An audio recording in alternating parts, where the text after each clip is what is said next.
High বন্ধুরা, সবাই কেমন আছেন? আশা করি সবাই ভালো আছেন। এটা আমার প্রথম ব্লগ ভিডিও। আজকের এই ভিডিওটি অন্যদের থেকে একটু ব্যতিক্রমধর্মী হবে, তাই আপনাদেরকে সকলকে শেষ পর্যন্ত দেখার অনুরোধ রইল।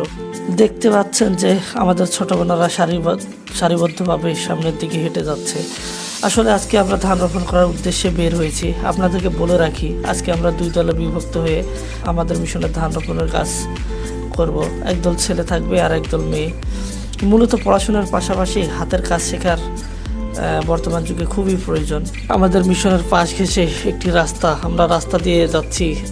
এই যে এখানে দেখতে পাচ্ছেন যে দড়ি, আসলে আমরা দড়ি দিয়ে সুন্দর করে লাইন করে সারিবদ্ধভাবে লাগাবো। আজকের আবহাওয়াটাও অনেক সুন্দর। আজকে শুক্রবার ছুটির দিন, এই জন্য আমরা বের হয়েছি কাজের উদ্দেশ্যে। দেখতে পাচ্ছেন যে দড়ি দিয়ে তারা ধান রোপণ করতেছে। একটা আমরা সুন্দর সিরিয়াল তৈরি করতেছি, কারণ এখানে আসলে কেউ কাজের জন্য দক্ষ না। তো আমরা আসলে শেখার জন্য আসছি। পড়াশোনা আমাদের ভবিষ্যতের দরজা খুলে দেয়, কিন্তু বাস্তব জীবনের ভিত্তি গড়ে ওঠে যখন আমরা জ্ঞানকে মিশিয়ে দিই হাতের কাজের সাথে।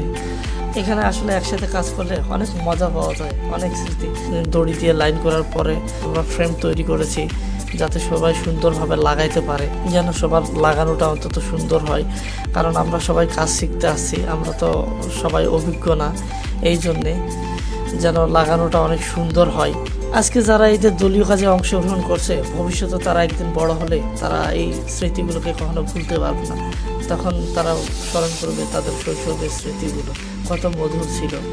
দেখতে দেখতে আমাদের কাজের একটু বিরতি। এখন আমরা নাস্তা করব, নাস্তা করার পরে পুনরায় আবার কাজ করব। আজকে যেহেতু ছুটির দিন, আমরা প্রায় 2-3 ঘন্টা কাজ করব। তো সবাই মিলে কাজ করলে আসলে বেশি সময়ের প্রয়োজন নেই। পড়াশোনা মানুষকে জ্ঞানী করে, আর হাতের কাজ শেখায় জীবনের বাস্তবতা। শুধু বইয়ের পাতায় সীমাবদ্ধ থাকলে বাস্তব জীবনের অনেক কিছু অজানা থেকে যায়। পড়াশোনা যেমন ভবিষ্যতের পথ তৈরি করে, তেমনি হাতের কাজ সেই পথে চলার শক্তি যোগায়। জ্ঞান আর শ্রম, এই দুই মিলে গড়ে ওঠে পরিপূর্ণ মানুষ। পড়াশোনা আমাদের ভবিষ্যতের দরজা খুলে দেয়, কিন্তু বাস্তব জীবনের ভিত্তি গড়ে ওঠে যখন আমরা জ্ঞানকে মিশিয়ে দিই হাতের কাজের সাথে। ধান রোপণ হোক কিংবা অন্য যে কোনো হাতের কাজ, এগুলো শেখায় পরিশ্রমের মূল্য। প্রতিটি ধানের শীষে লুকিয়ে থাকে। দেখতে পাচ্ছেন আজকের মতো আমাদের কাজ শেষ হয়ে গেছে। আজকের আবহাওয়াটা অনেক ভালো ছিল। ছেলেরা প্রচুর আনন্দ করতেছে, অনেক খুশি তারা আজকে সবাই মিলে কাজ করতে পেরে। আসলে সবাই মিলে কাজ করলে অনেক ভালো লাগে। তো আজকের মতো এই পর্যন্তই আমাদের কাজ। শুধু বই পড়লেই হবে না, জীবনের পাঠ নিতে হবে প্রকৃতি থেকেও। এই কাজ আমাদেরকে শেখায় স্বনির্ভর হতে, কৃষককে সম্মান করতে এবং জীবনের সত্যিকারের কষ্ট বুঝতে। এতে শুধু শারীরিক শক্তি বাড়ে না, মনের ভিতর তৈরি হয় দৃঢ়তা, ধৈর্য আর কৃতজ্ঞতা। পড়াশোনার হাতের কাজ একে অপরের পরিপূরক। জ্ঞান আমাদেরকে দেখায়, আর শ্রম আমাদেরকে সেই স্বপ্ন পূরণের শক্তি যোগায়।